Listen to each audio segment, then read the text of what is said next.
A graça e a paz, meus queridos irmãos. Nós estamos iniciando mais um programa para a glória do nosso Deus. Nós vamos fazer a leitura do livro de Salmos 46. Salmos 46 diz assim: Deus é o nosso refúgio e fortaleza, socorro bem presente nas tribulações.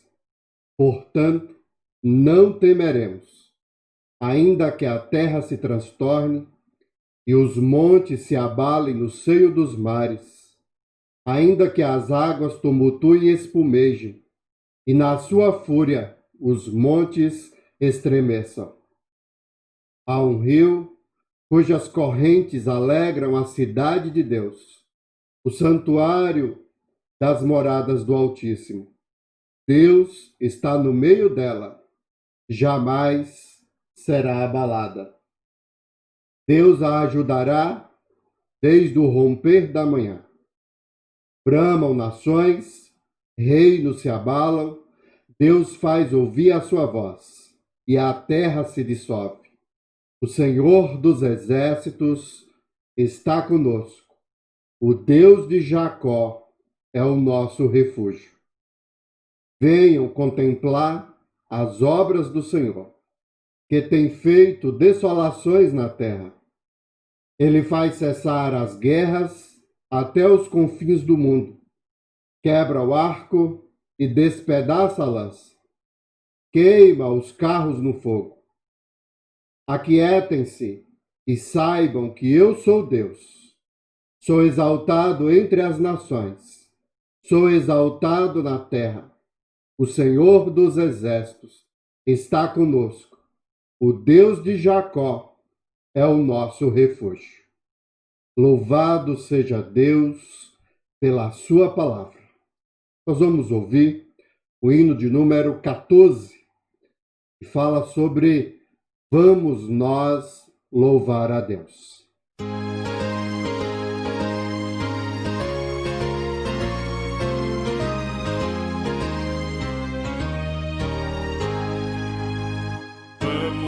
Louvar a Deus, vamos, vamos, ao Senhor de toda a luz, Santo, Santo. Cantem, louvem lá nos céus, nosso Deus e Rei Jesus. Exaltado seja Deus, Santo, Santo. Exaltado seja nosso Deus e Pai. Exaltado para sempre o exaltai. Cantem, louvem lá nos céus, nosso Deus e Rei Jesus. Exaltado seja Deus, Santo, Santo. Nosso Deus eterno Pai, Santo, Santo. Deu-nos bênçãos por Jesus. Vede, vede, ao Senhor glorificai. Vós os salvos pela cruz, sim, conosco glória dai. Exaltado seja nosso Deus e Pai, exaltado para sempre o exaltai. Cantem, louvem lá nos céus, nosso Deus e Rei Jesus. Exaltado seja Deus, Santo, Santo.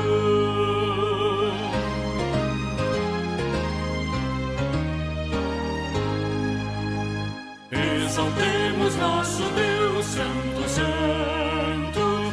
Exaltemos com fervor hoje.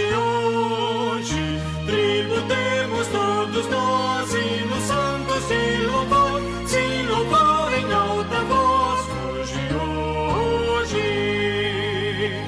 exaltado seja nosso Deus e Pai, exaltado para sempre o exaltai, cantem, louvem lá nos céus, nosso Deus e Rei Jesus, exaltado seja Deus, Santo, Santo.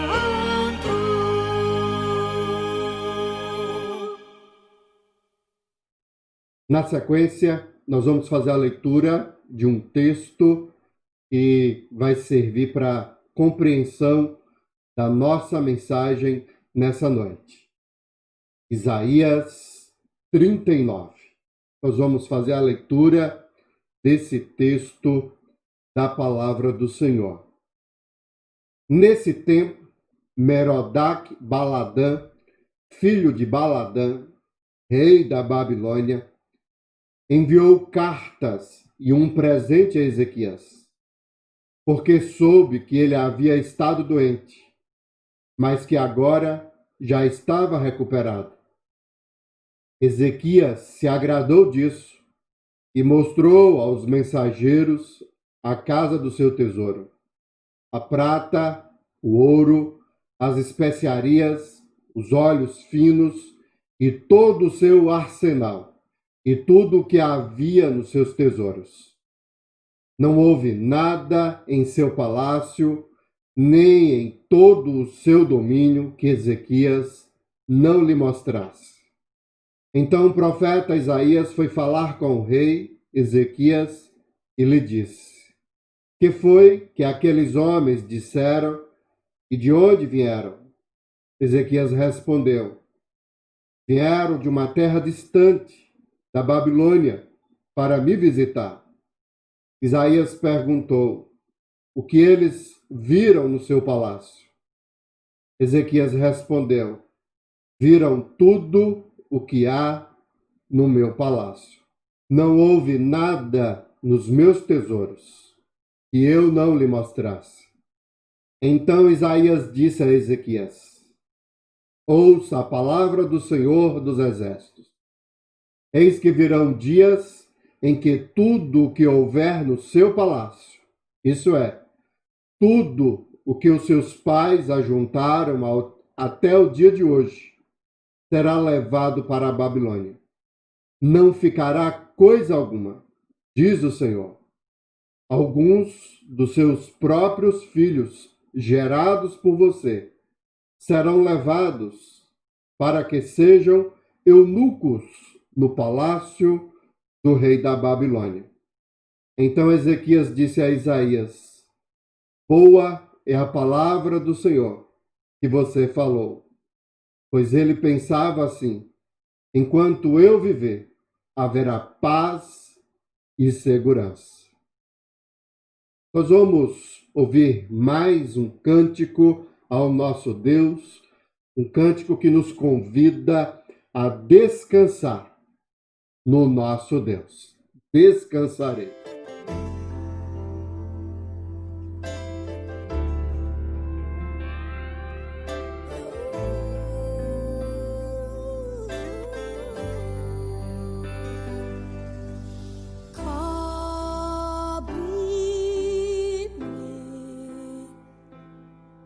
Com tuas mãos, com poder,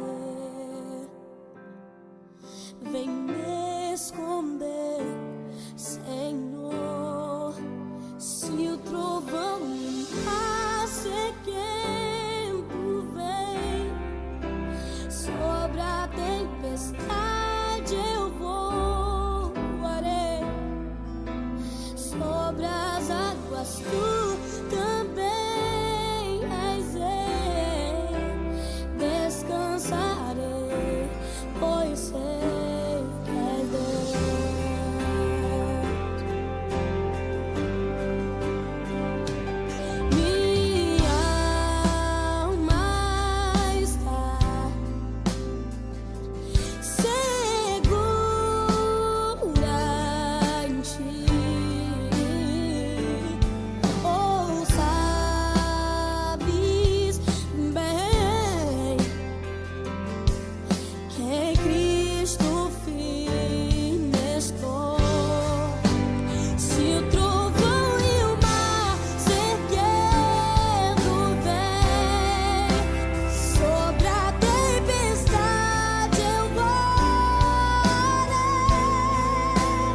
está segura em ti. Oh, sabes bem que em Cristo firme estou. Se provar eu vou, se quero ver, sobre a tempestade eu vou, sobre as águas do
O texto da nossa exposição dessa noite se encontra em Isaías 40.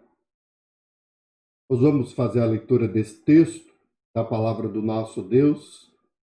Isaías 40, nós vamos ler do versículo 1 ao versículo 11. Diz assim a palavra do Senhor: Consolem, consolem o meu povo, diz o Deus de vocês. Falem ao coração de Jerusalém e anunciem que o tempo da sua escravidão já acabou, que a sua iniquidade está perdoada e que ela já recebeu em dobro das mãos do Senhor por todos os seus pecados. Uma voz clama no deserto: preparem o caminho do Senhor. No ermo, façam uma estrada reta para o nosso Deus. Todos os vales serão levantados e todos os montes e colinas serão rebaixados. O que é tortuoso será retificado e os lugares ásperos serão aplanados. A glória do Senhor se manifestará e toda a humanidade a verá, pois a boca do Senhor o disse. Uma voz diz: proclame. E alguém pergunta: quem hei de proclamar? Toda a humanidade é erva, e toda a sua glória é como a flor do campo. A erva seca e as flores caem, soprando nelas o hálito do Senhor. Na verdade, o povo é erva. A erva seca e as flores caem, mas a palavra do nosso Deus permanece para sempre. Ó Sião, você que anuncia boas novas, suba a um alto monte. Ó Jerusalém, você que anuncia boas novas, levante a sua voz fortemente. Levante-a, não tenha medo. Diga às cidades de Judá: eis aí está o seu Deus. Eis que o Senhor Deus virá com poder, e o seu braço dominará. Eis que o galardão está com ele, e diante dele vem a sua recompensa. Como pastor, ele apacentará o seu rebanho. entre os seus braços recolherá os seus cordeiros e os carregará no colo. As que amamentam, ele guiará mansamente. Nós vamos orar pedindo para que Deus fale conosco através da sua palavra. Senhor Deus, ó Pai, nós agradecemos ao Senhor pelo privilégio de mais um dia do Senhor estar na tua presença. Agradecemos, ó Deus, por esse dia. Agradecemos, ó Deus, pelo privilégio que temos de poder aprender mais do Senhor. Nós, ó Deus, clamamos para que o Senhor possa abrir as nossas mentes e os nossos corações, para que a tua palavra possa falar profundamente a nossa alma, ao nosso coração.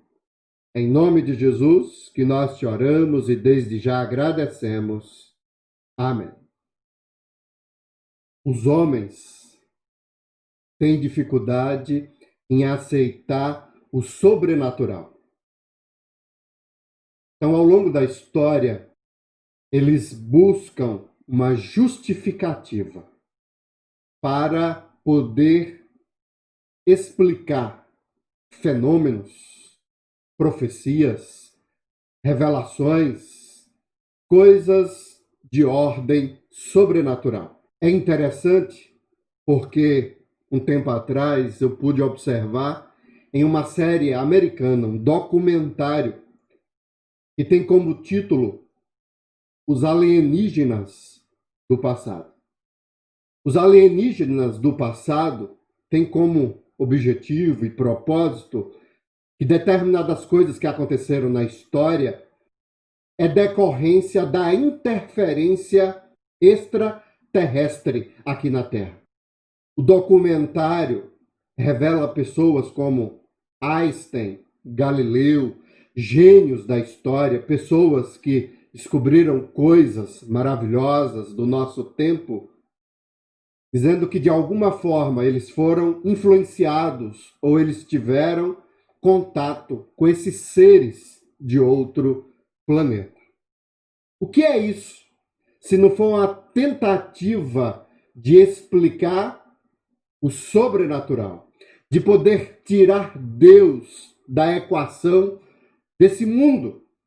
Os homens não aceitam que existe um Deus criador e Senhor sobre todas as coisas.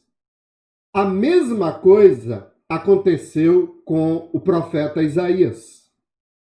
Muitas pessoas não sabem, mas a profecia de Isaías, ela tem uma peculiaridade que os outros profetas não têm. Isaías, ele é muito detalhista nas suas revelações. Quando Isaías profetiza, ele dá o nome e o endereço, detalhes, coisas, como se ele estivesse presente, como se ele fosse uma testemunha ocular.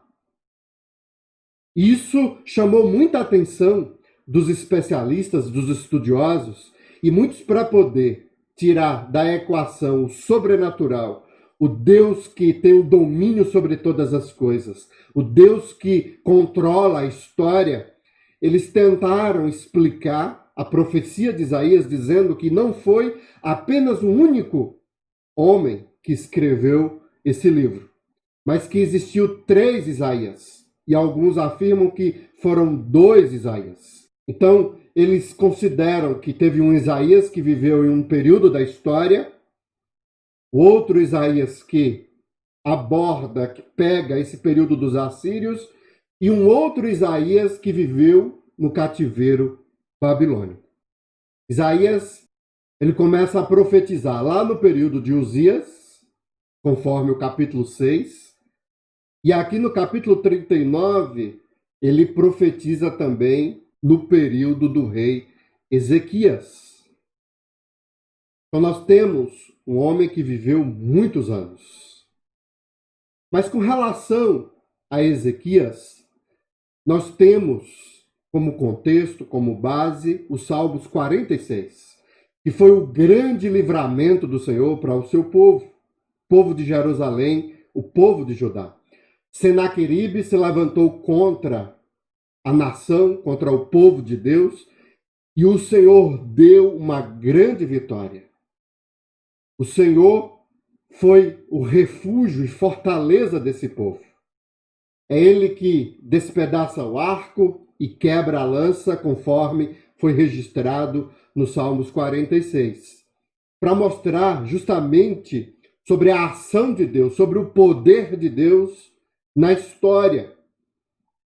Então, o profeta faz vários registros sobre o destino das nações, sobre o que iria acontecer com as nações. E o capítulo 39 é o fechamento dessa primeira parte, que começa no capítulo 1, com uma mensagem de arrependimento, e termina agora no capítulo 39, trazendo uma profecia, trazendo uma revelação, dizendo: olha, Ezequias, você experimentou de uma grande vitória. Você viu a ação poderosa, a mão do Senhor de livramento sobre o seu povo. E agora você recebeu a visita dos mensageiros da Babilônia, que trouxeram presentes, que tentaram te agradar por conta da recuperação da sua enfermidade, e você se exaltou perante eles, sem dar glória para o Senhor, mostrando tudo o que você tinha, tudo o que havia no seu palácio. A profecia agora, ó rei Ezequias, é que essa mesma nação, os babilônicos, daqui a alguns anos, eles virão e vão saquear toda essa riqueza, tudo o que os seus descendentes deixaram para você. Deus vai castigar o seu povo. Deus vai trazer sofrimento sobre o seu povo. Porque diante de uma grande vitória, diante da ação sobrenatural, poderosa, milagrosa do Senhor, da forma como ele derrotou Senaqueribe, em um curto espaço de tempo, o povo já estava se esquecendo do Senhor. Então, devido a essa dureza de coração, devido ao fato do povo se desviar do Senhor rapidamente, o Senhor profetiza, dizendo que a Babilônia viria e levaria o povo de Judá para o cativeiro. Então, aí nós encerramos essa primeira parte do livro do profeta Isaías. O capítulo 40, que é o texto da nossa reflexão, da nossa exposição dessa noite, ele muda completamente o tom, ele muda completamente a forma de se expressar. E do capítulo 40 até o final, nós temos uma segunda sessão. Não significa que foi um segundo Isaías ou um terceiro Isaías que escreveu. Nós cremos no sobrenatural. Nós cremos em um Deus que, através da profecia, através de revelações, deixa claro os acontecimentos futuros. E de propósito, Deus faz com que a profecia de Isaías seja tão detalhista, para poder mostrar ao seu povo que é Deus, que é Yahvé, que está falando com eles, para que eles não tenham dúvidas de que quando acontecer aquilo que foi profetizado, aquilo que foi dito pelo profeta Isaías, realmente foi o Senhor que disse. Então, nós vamos observar agora, no capítulo 40 de Isaías, o que esse texto aqui tem para nos dizer. A primeira coisa que nós precisamos fazer aqui é definir o tema desse texto. Nós vamos nos deter apenas do versículo 1 ao versículo 11. E esse texto tem uma peculiaridade que tem que ser observada aqui. Então, eu fiz as marcações para facilitar a visualização e entendimento dos irmãos. O texto, ele começa assim: consolem, consolem, falem, anunciem. Então, essa é a primeira parte do texto, versículo 1 e o versículo 2, trazendo esses imperativos. Depois, a segunda parte do texto fala sobre uma voz clama, dentro dessa mesma ideia de anunciar, de falar.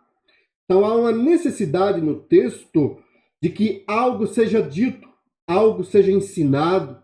O povo precisava saber de alguma coisa. Como nós podemos observar aqui no versículo 5, a boca do Senhor o disse. A terceira parte do texto continua com essa mesma ideia. Proclame. Que hei de proclamar? Essa necessidade de falar. Anuncia, anuncia. Levante a sua voz fortemente. Levante-a. Diga. Então não há dúvidas por todo o nosso texto sobre algo que o Senhor queria falar, algo que o Senhor queria dizer para o seu povo. Como nós explicamos, existe uma diferença entre o capítulo 39 e o capítulo 40. E a diferença está em profetizar sobre o exílio babilônico. Se o capítulo 39 diz que vai acontecer o exílio, do capítulo 40 em diante, nós temos aqui Isaías falando para o povo no exílio. Ele profetiza já como se o exílio tivesse acontecido, como que o povo estivesse sofrendo debaixo desse jugo, debaixo desse sofrimento. E é muito importante nós compreendermos isso daqui. Eu estava lendo sobre um exegeta, o maior comentarista hoje considerado do livro de Isaías, e ele diz o seguinte, que se não houvesse a profecia de Isaías, principalmente do capítulo 40 e diante, as pessoas que estavam no exílio, eles não poderiam permanecer fiéis ao Senhor. Ele diz que essa profecia do capítulo 40 em diante não foi escrita quando eles estavam no exílio. Esta revelação aconteceu antes do exílio babilônico. Quando eles pegaram o livro do profeta Isaías e puderam ler o que estava escrito, e do momento em que eles estavam passando por aquela situação de sofrimento, de adversidade, de tempestade, de alguma forma eles foram consolados, porque com antecedência o Senhor já tinha dito, já tinha ensinado para eles o que é que iria acontecer. Então, esse é o grande propósito, e é baseado nisso que nós precisamos entender aqui o capítulo 40 de Isaías. Nós temos aqui uma revelação, ou revelações que consolam o povo de Deus que sofre. Então, esse é o nosso tema de Isaías 40. Revelações que consolam o povo de Deus que sofre. Então, nós vamos observar no texto, para que a gente possa entender essas revelações. Nós temos 4 revelações aqui, do versículo 1 ao versículo 11. Revelações que consolam o povo de Deus que sofre. E a primeira revelação está no versículo 1 e no versículo 2, que diz assim: consolem, consolem o meu povo, diz o Deus de vocês. Falem ao coração de Jerusalém e anunciem que o tempo da sua escravidão já acabou, que a sua iniquidade está perdoada e que ela já recebeu em dobro das mãos do Senhor por todos os seus pecados. Nós precisamos entender que o capítulo 39 é anunciado o exílio babilônico. O capítulo 40 é uma revelação para aqueles que já se encontram no exílio babilônico. Então, há uma necessidade de explicar, de ensinar ao povo de que o sofrimento que eles estavam tendo naquela situação, naquele momento do exílio babilônico, não tinha o propósito de puni-los, mas de redimi-los. É muito importante nós entendermos isso daqui, porque o texto de Isaías 40 mostra um Deus preocupado com o seu povo. Um Deus que, ao olhar para o seu povo sofrendo no exílio, eles precisavam de consolo. Então, revelações que consolam o povo de Deus que sofre. A primeira revelação é que o sofrimento não tem um propósito de punir, mas de redimir. Esse é o primeiro ensinamento que o texto nos ensina. Porque aqui nós temos 3 quês que são colocados no texto.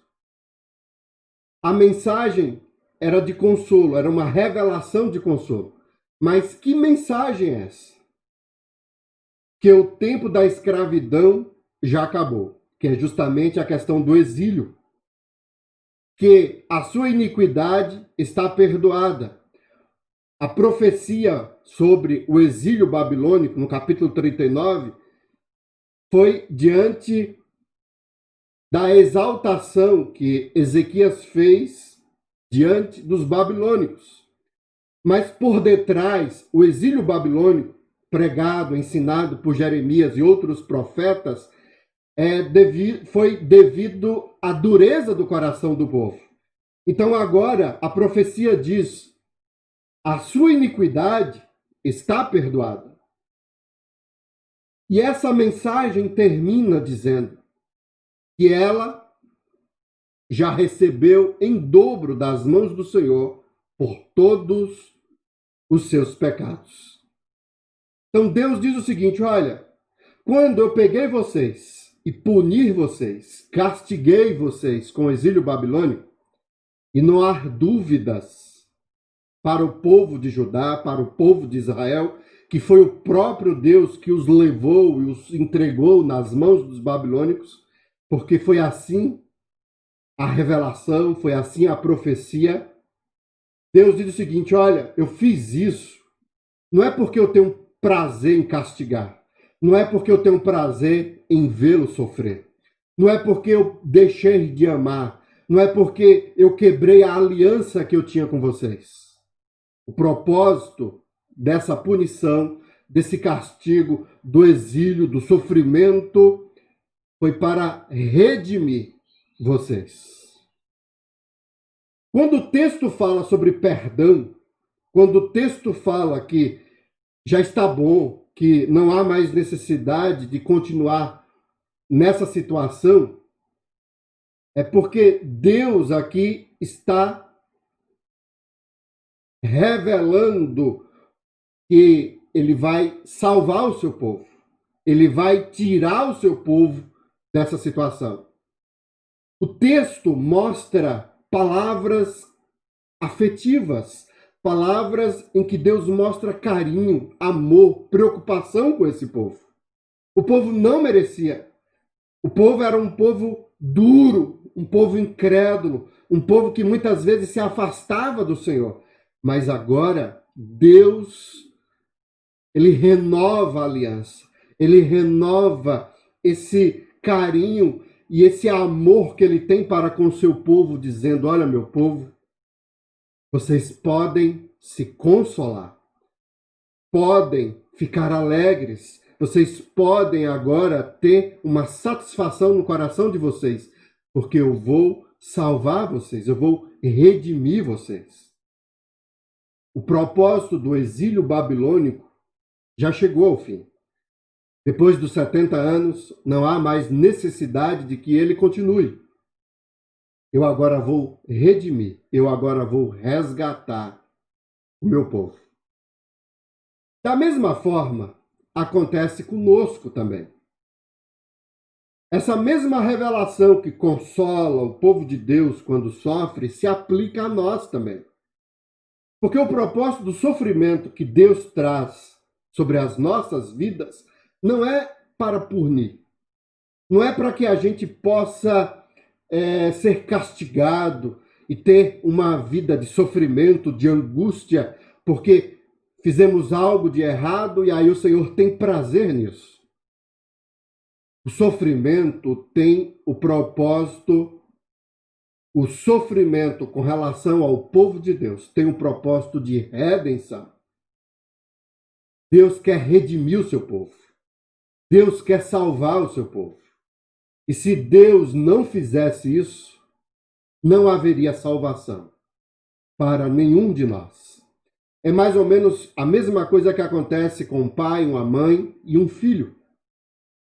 Quando o filho erra, o pai e a mãe, ele pune, ele castiga, ele faz algo para que o filho possa entender que aquilo que ele fez foi errado.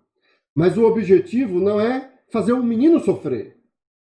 O menino passar a vida toda de castigo, sofrendo e ter uma vida miserável.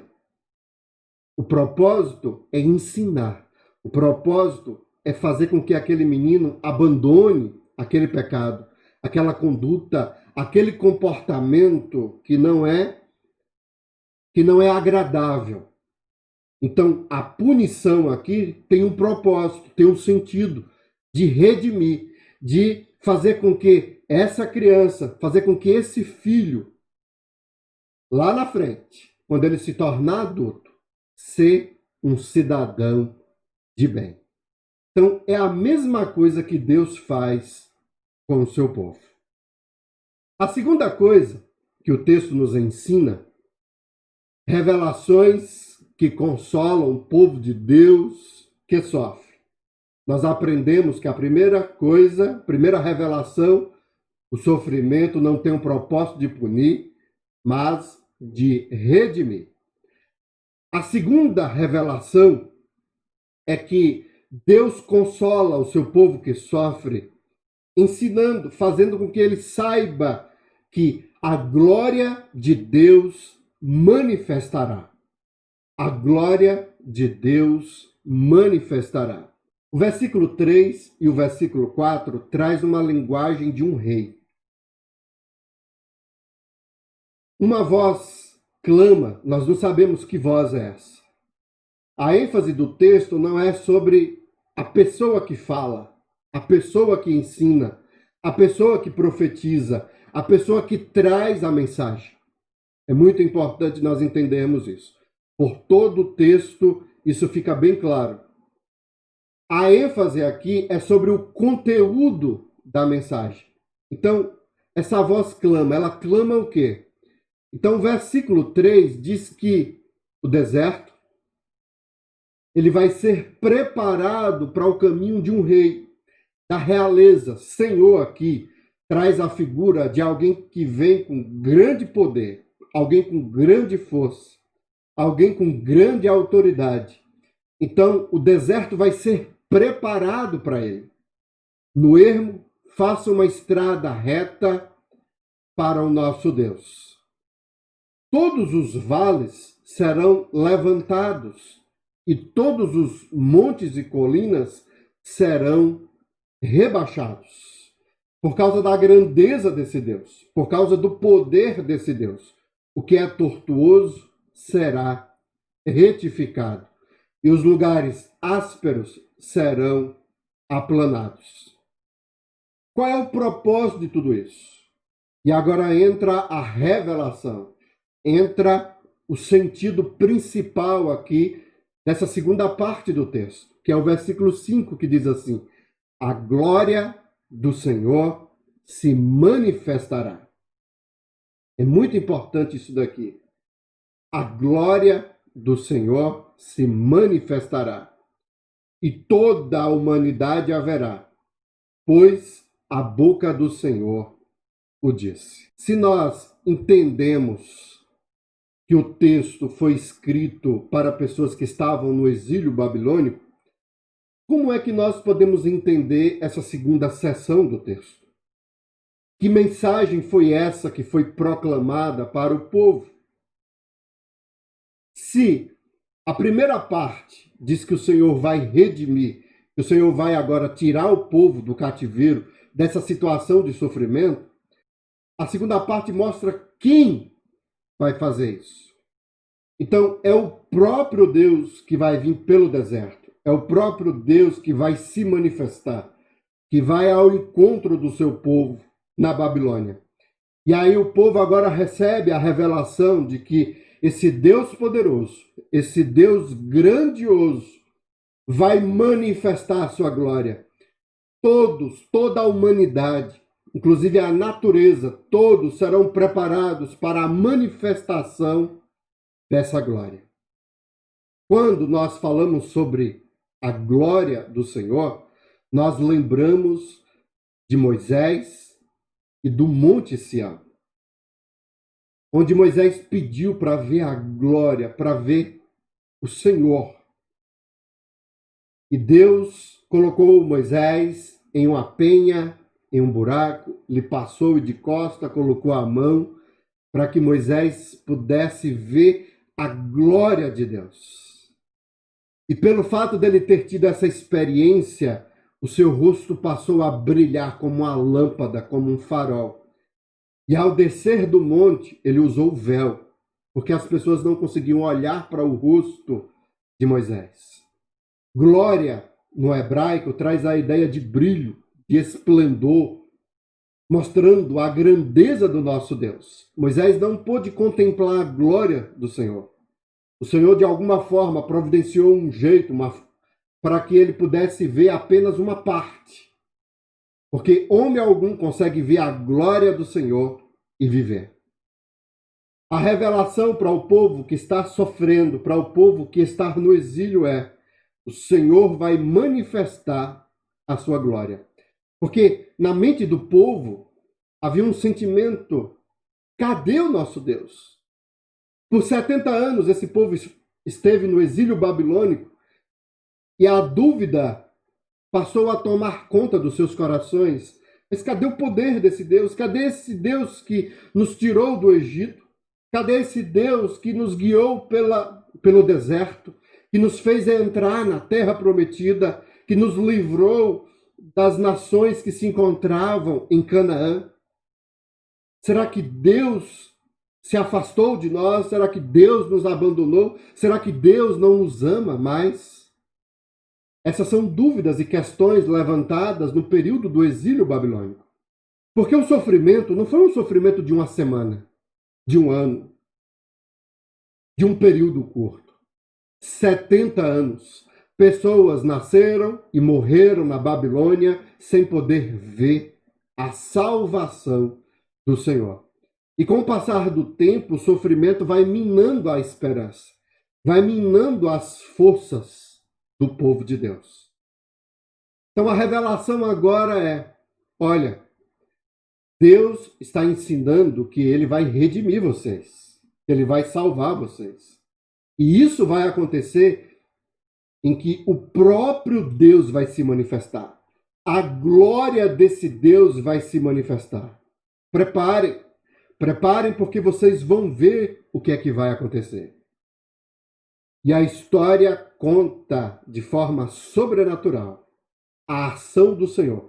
Deus levanta Ciro para resgatar o seu povo da Babilônia.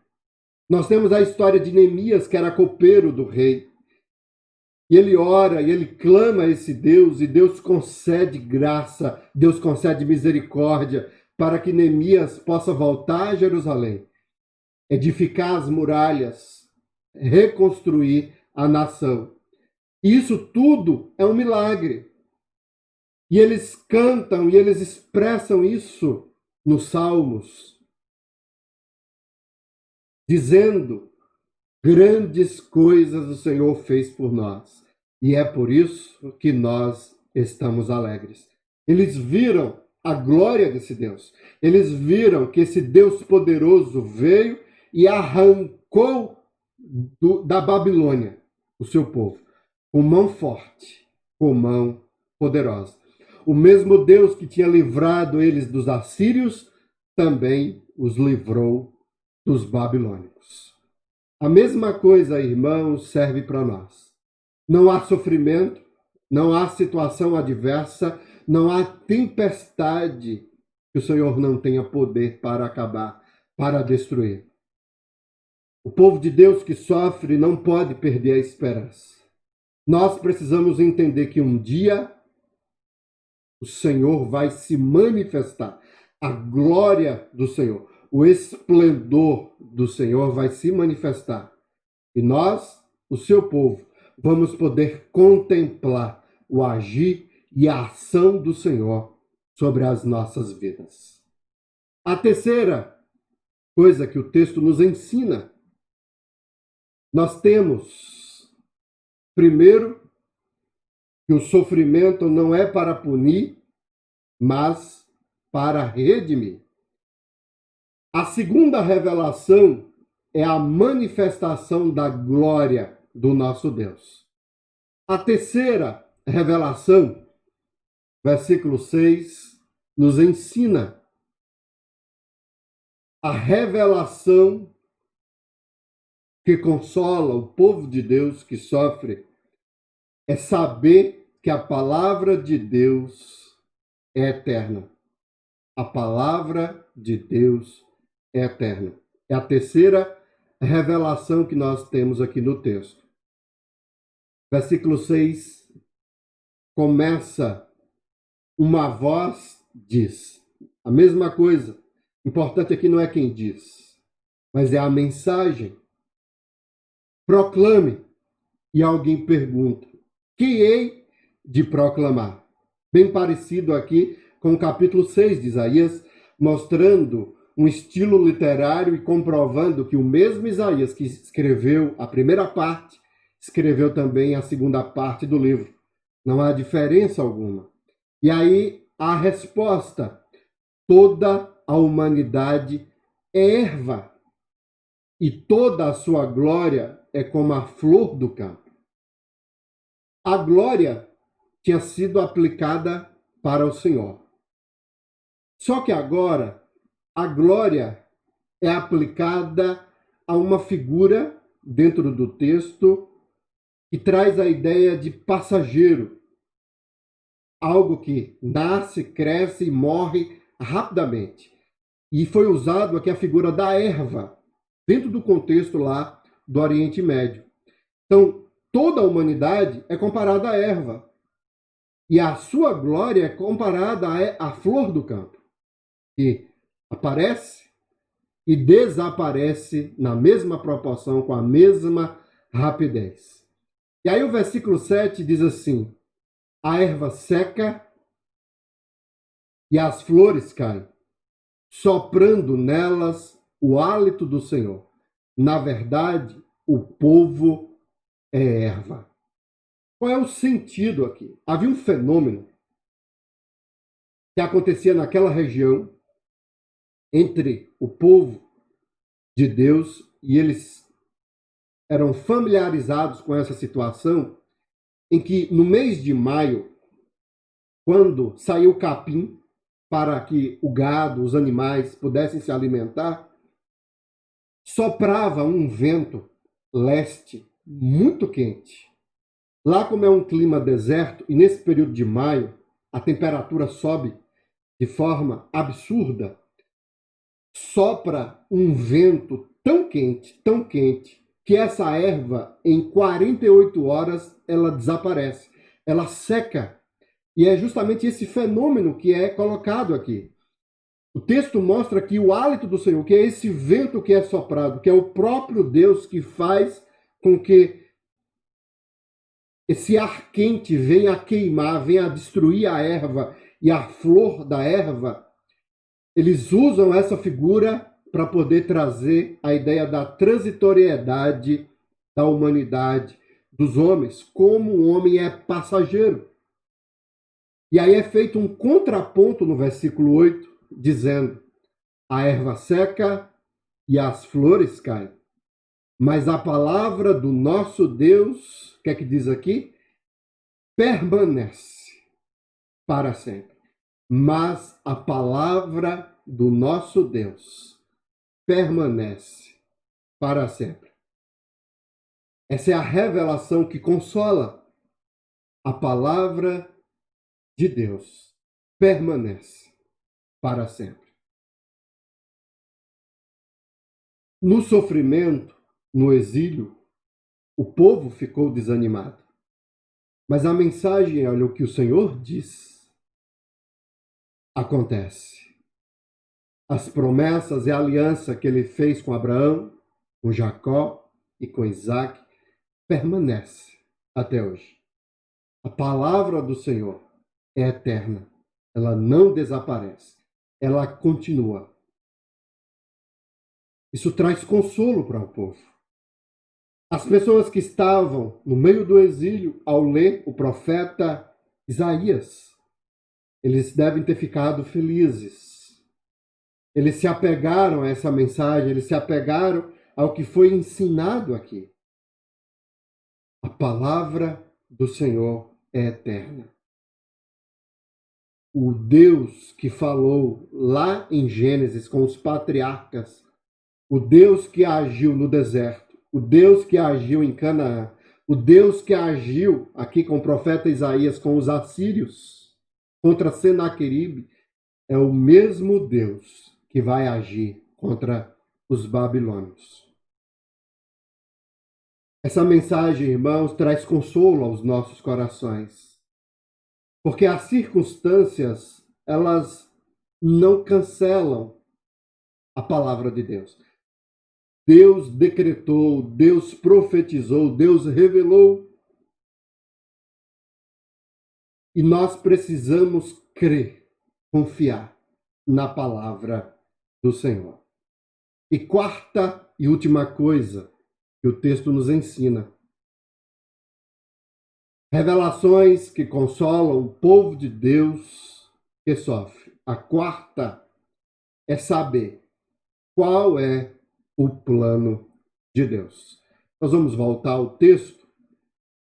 A partir do versículo 9, nós temos a última parte do nosso texto, da nossa exposição dessa noite.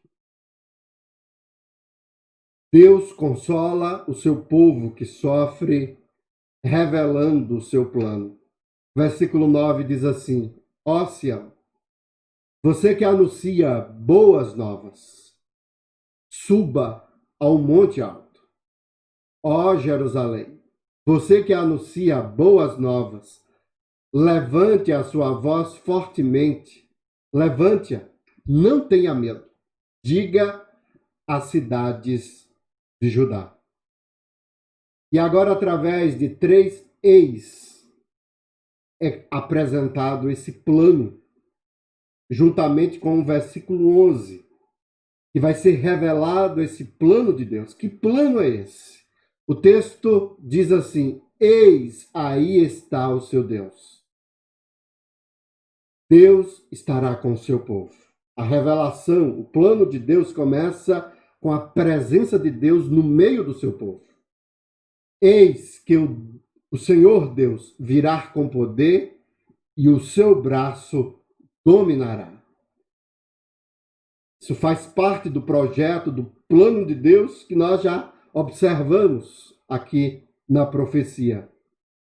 Eis que o seu galardão está com ele e diante dele vem a sua recompensa.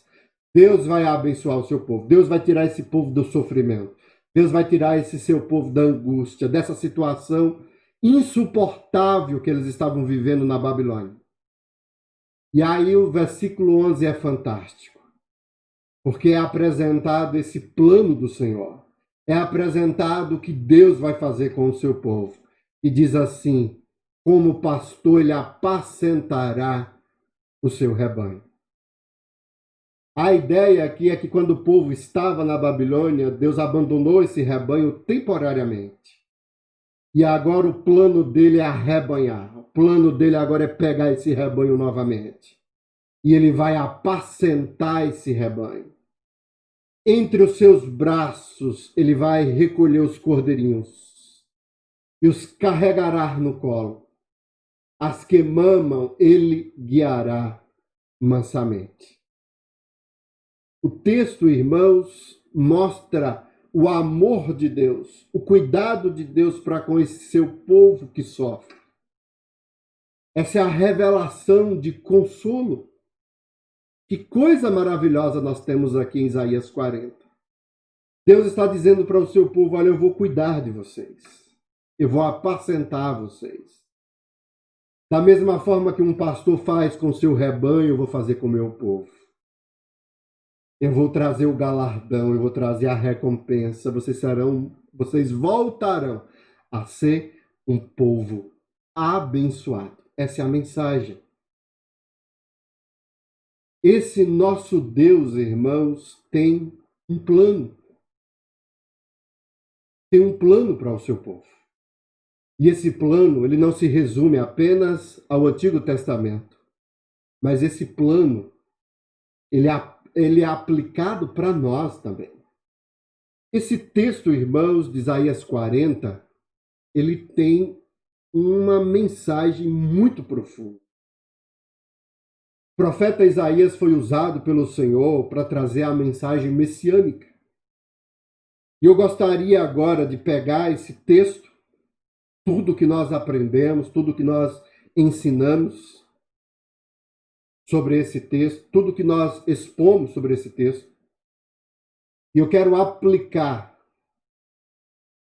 com textos do Novo Testamento. Então nós vamos ler Mateus 24, para que a gente possa compreender. Por que eu estou fazendo isso? Isaías 40 é uma revelação, é uma profecia. Então eu vou pegar Mateus 24, que é uma revelação e é uma profecia em que o próprio Jesus fala sobre os últimos dias. Aqui em Mateus 24, nós temos a necessidade que os seus discípulos têm em querer saber sobre o futuro. A necessidade que o povo de Deus tem de revelações, porque revelações consolam, trazem consolo. O texto diz assim: Jesus estava sentado no Monte das Oliveiras, quando os discípulos se aproximaram dele em particular, lhe pediram: diga-nos quando essas coisas vão acontecer e que sinal haverá da sua vinda e do fim dos tempos. A mesma coisa de Isaías 40. O povo lá estava sofrendo. Da mesma forma, nós não estamos no cativeiro babilônico, mas nós fazemos parte de um cativeiro de Satanás, das trevas. Nós vivemos em um mundo que representa esse cativeiro que oprime, que sufoca e que castiga o povo de Deus. Então os discípulos perguntam: mas Senhor, qual a revelação da sua vinda e do fim dos tempos? E aí o Senhor começa a trazer algumas informações. Tenham cuidado para que ninguém os engane. Porque muitos virão em meu nome dizendo: eu sou o Cristo, e enganarão a muitos. E vocês ouvirão falar de guerras e rumores de guerras. Fiquem atentos e não se assustem, porque é necessário que isso aconteça. Mas ainda não é o fim. Porque nação se levantará contra nação e reino contra reino. Haverá fomes, terremotos em vários lugares. Porém, todas essas coisas são o princípio das dores. Vocês serão entregues para serem maltratados e eles os matarão. Vocês serão odiados por todas as nações por causa do meu nome. Nesse tempo, muitos hão de se escandalizar, trair e odiar uns aos outros. Muitos falsos profetas se levantarão e enganarão a muitos. E por se multiplicar a maldade, o amor se esfriará de quase todos. Aquele, porém, que ficar firme até o fim, esse será salvo. E será pregado esse evangelho do reino por todo o mundo, para testemunho a todas as nações. Então virá o fim. Qual é a ideia da profecia de Jesus? Nós aprendemos nessa noite que o sofrimento ele não tem o propósito de punir, mas de redimir. Jesus está ensinando para o seu povo que no momento em que essas coisas começarem a acontecer, eles precisam entender que houve uma revelação, houve uma profecia muitos e muitos séculos antes do acontecido. Então eles precisam entender que o sofrimento que eles estão tendo, que eles estão enfrentando, tem um propósito. E o propósito é de redimir. Por que isso?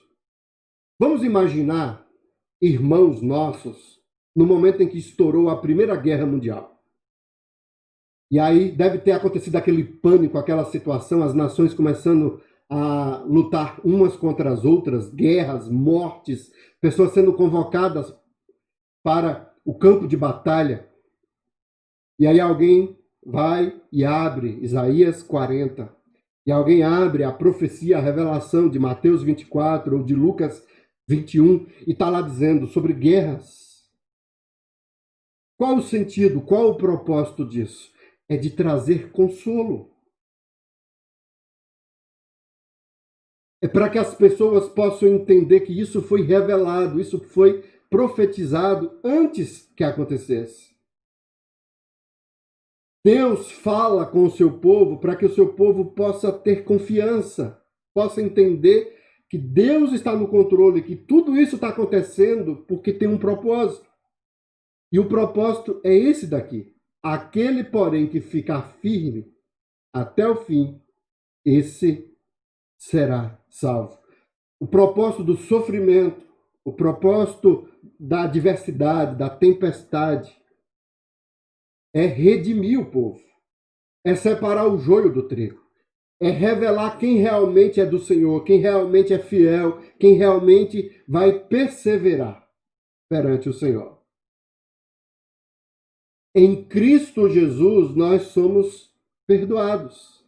Esse sofrimento recaiu sobre Cristo. Cristo experimentou desse sofrimento para que eu e você pudesse ser redimido. Então, o propósito do sofrimento é o mesmo que aconteceu com Cristo, se aplica a nós. Nós sofremos para que possamos demonstrar que a nossa fé em Cristo Jesus é verdadeira. Mesmo quando a situação é adversa, nós permanecemos firmes perante o nosso Deus. E somente os verdadeiros filhos de Deus vão conseguir perseverar e permanecer firmes em meio a todas essas situações adversas que foram profetizadas, que foram reveladas por Cristo. A segunda coisa, irmãos, é a manifestação da glória de Deus. Quando nós voltamos para o texto de Isaías 40, nós vamos ficar impressionados aqui com um fato. De propósito, eu não citei o Novo Testamento, mas uma voz que clama no deserto, nós temos essa referência no Novo Testamento. João, capítulo 1, versículo 23, diz assim: Então ele respondeu, eu sou a voz do que clama no deserto. Endireite o caminho do Senhor, como diz o profeta Isaías.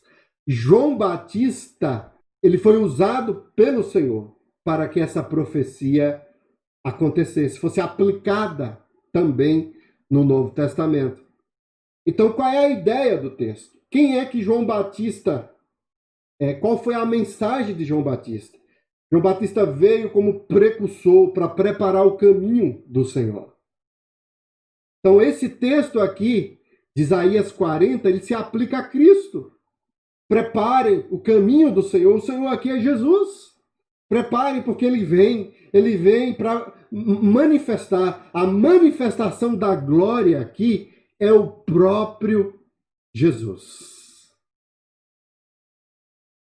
A glória de Deus se manifestou com a primeira vinda de Cristo.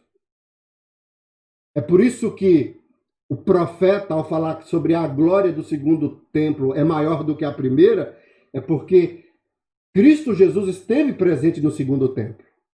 Então a glória aqui é Cristo Jesus, é aplicada a Cristo Jesus. A glória de Deus, a manifestação da glória de Deus é o próprio Jesus. Mas não fica apenas por aí, irmãos. Se nós lermos também em Lucas 21, o versículo de número 27, tem aqui uma mensagem fantástica. Porque quando Jesus estava profetizando e falando sobre os tempos do fim, sobre a sua vinda, ao que ele mesmo disse: então verão o Filho do Homem vindo numa nuvem, com poder e grande o que, irmãos? Glória. E grande glória. A manifestação da glória de Deus representa também essa segunda vinda de Cristo. Ele virá com glória, prepare o caminho, porque o Senhor está voltando. Essa é a revelação, irmãos, que consola o povo de Deus. Nós somos ensinados de que Jesus sofreu e o propósito desse sofrimento é nos redimir. Agora, nós aprendemos que a manifestação dessa glória foi a primeira e também a segunda vinda de Cristo. Ele vem para manifestar a sua glória. Nós que estamos sofrendo, nós que pertencemos a Deus, que estamos nesse cativeiro, nessa situação de angústia, de sofrimento, nós precisamos compreender que esse sofrimento só vai acabar quando se manifestar a glória de Deus, que é a vinda do nosso Senhor. A terceira coisa, irmãos, que o texto nos ensina, que a revelação que consola esse povo de Deus que sofre, é saber que a palavra de Deus é eterna. Eu quero voltar novamente lá em Isaías. Olha que coisa maravilhosa nós temos aqui no texto. Quando Isaías fala sobre a palavra de Deus, que permanece para sempre, Pedro, ele pega essa referência e ele diz assim: mas a palavra do Senhor permanece para sempre. Ele está citando aqui esse texto. E ele diz assim: esta palavra é o evangelho que foi anunciado a vocês. E não é por acaso, irmãos, porque quando nós observamos aqui, a palavra que é usada no texto posterior, boas novas, boas novas. Então, a terceira revelação que consola o povo de Deus que sofre é que a palavra de Deus é eterna. E essa palavra foi o evangelho que o próprio Jesus trouxe para nós. Olha que coisa maravilhosa nós podemos observar aqui em Lucas capítulo 21, versículo 11, que eu quero aplicar isso para os irmãos.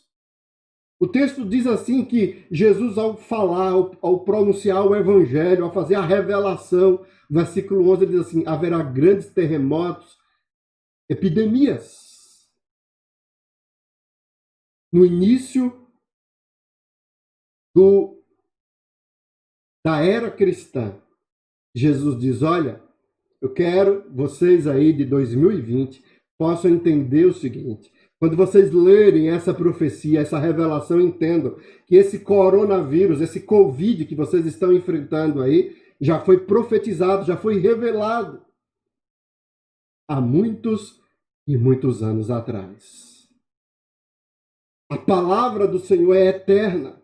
O Evangelho, o próprio Jesus, é o Logos, é a palavra do Senhor. Não só o que ele fala, mas a sua vida representa essa palavra. Então nós temos aqui uma mensagem de consolo, uma revelação que consola o povo de Deus, porque o Senhor já tinha nos dito que isso que nós estamos passando ia acontecer. Que a gente não pode desanimar, a gente não pode perder a esperança, a alegria, porque tudo isso faz parte de um propósito. Deus está no controle de todas as coisas. A palavra do Senhor é eterna. E o versículo de número 33, aqui do capítulo 21 de Lucas, diz assim: passará o céu e a terra, porém as minhas palavras não passarão. Jesus está dizendo o seguinte: olha, tudo que eu disse aqui, vocês guardem, vocês coloquem no coração de vocês, porque vai acontecer. A minha palavra é eterna. Pode demorar. Os anos podem passar, como aconteceu com o exílio babilônico, 70 anos. Mas um dia vai acontecer. Isso, irmãos, traz consolo. Traz consolo, porque o que está registrado na palavra do Senhor é certeza de que vai acontecer. E a quarta e última revelação, lá de Isaías 40, versículo 9 ao 11, nós temos aí o plano de Deus. As boas novas, esse plano que foi revelado para o povo. O plano de Deus desde o início foi Cristo. Quando houve o pecado, Deus disse que o descendente ia pisar na cabeça da serpente.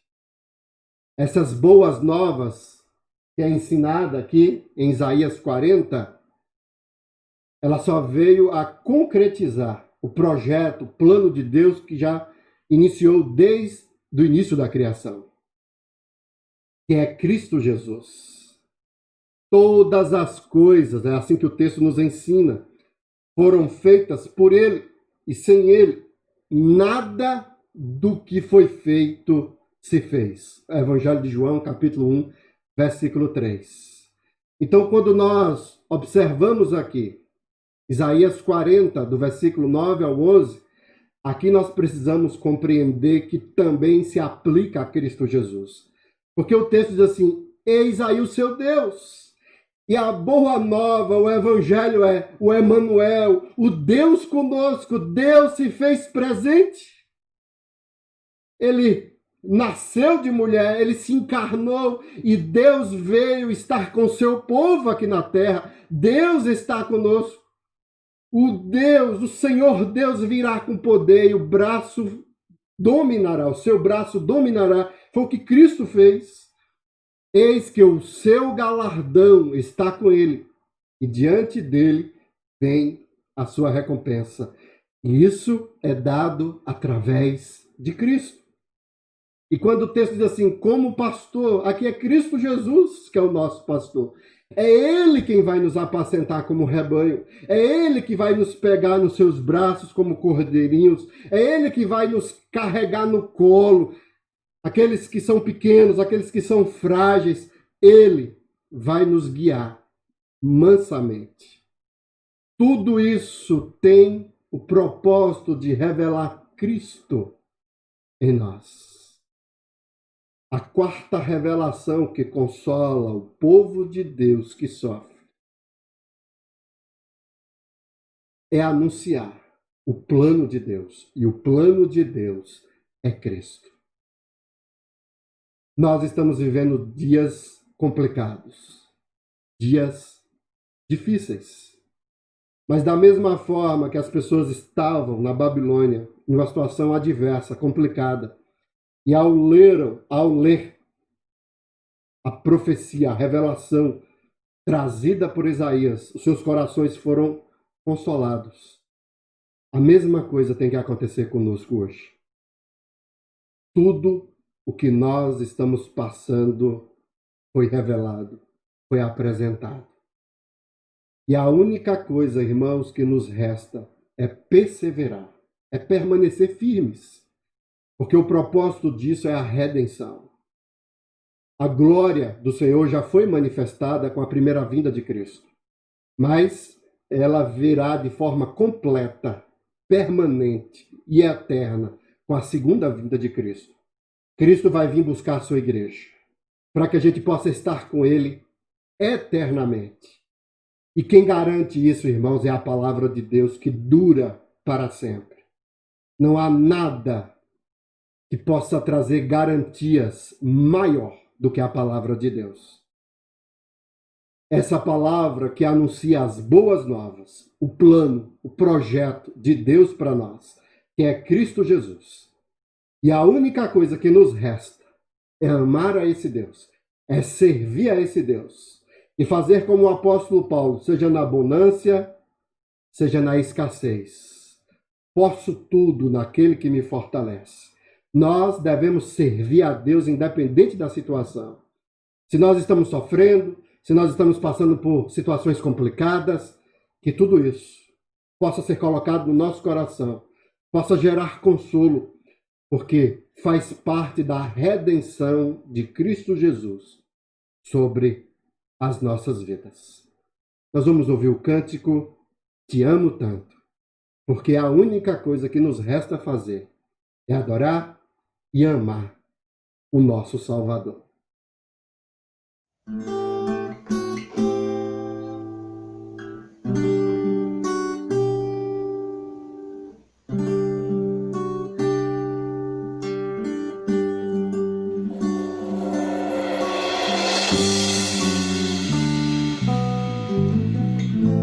Palavras não podem expressar o que sinto em meu coração.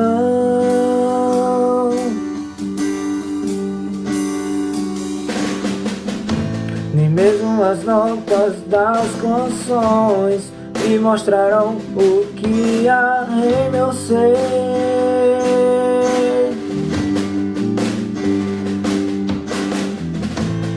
Pode o sol escurecer e a terra estremecer,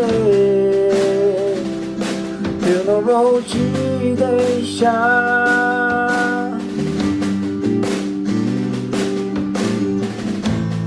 Nada pode apagar o que o tempo escreveu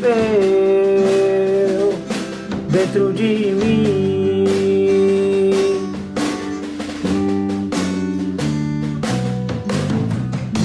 Palavras não podem expressar o que sinto em meu coração.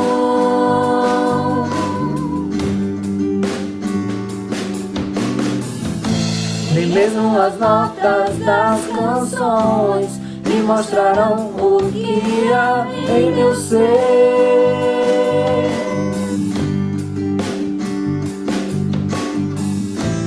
Pode o sol escurecer e a terra estremecer,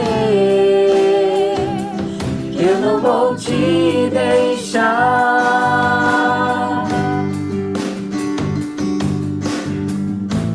Nada pode apagar o que o tempo escreveu Dentro de mim.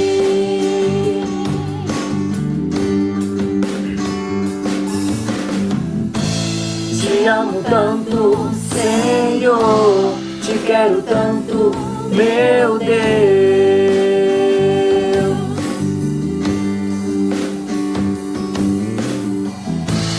Te amo tanto, Senhor, te quero tanto, meu Deus.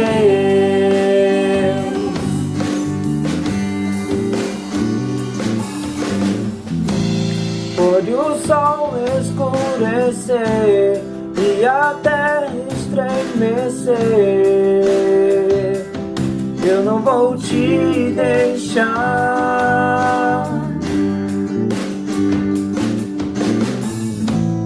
Nada pode apagar o que o tempo escreveu dentro de mim.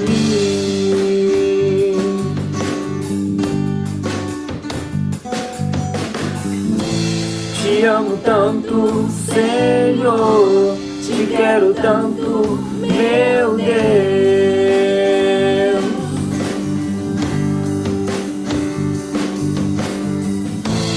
Te amo tanto, Senhor, te quero tanto, meu Deus.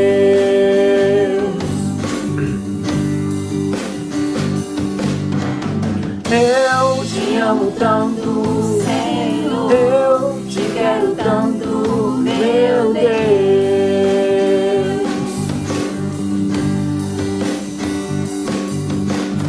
Eu te amo tanto, Senhor, eu te quero tanto, meu Deus.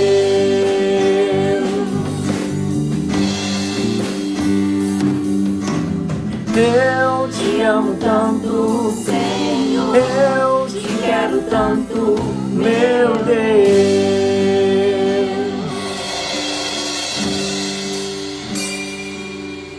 Nós vamos orar, nos colocar diante do nosso Deus. Senhor Deus, ó Pai, nós agradecemos ao Senhor. Agradecemos por essa profecia, por essa revelação de Isaías 40, que falou muito aos nossos corações. Senhor Deus maravilhoso, a Tua palavra é muito rica. A Tua palavra, ó Deus, fala profundamente aos nossos corações. Que essa revelação, ó Deus, possa consolar o seu povo. Nós que estamos em uma situação adversa, nós que estamos passando por situações de sofrimento, que o Senhor possa consolar as nossas vidas. Pedimos, ó Deus, para que o Senhor possa nos pastorear e cuidar de nós. Porque se a Tua graça, ó Deus, não nos sustentar, nós não teremos forças para suportar tamanha dor e sofrimento desses dias que nós estamos passando. Pedimos, ó Deus, para que o Senhor possa visitar os Teus servos e que possa trazer ânimo, possa trazer alegria, possa trazer satisfação com a compreensão da Tua revelação. Em nome de Jesus que nós te oramos. Amém. Que Deus possa trazer paz sobre os nossos corações, sobre as nossas famílias. Em nome de Jesus.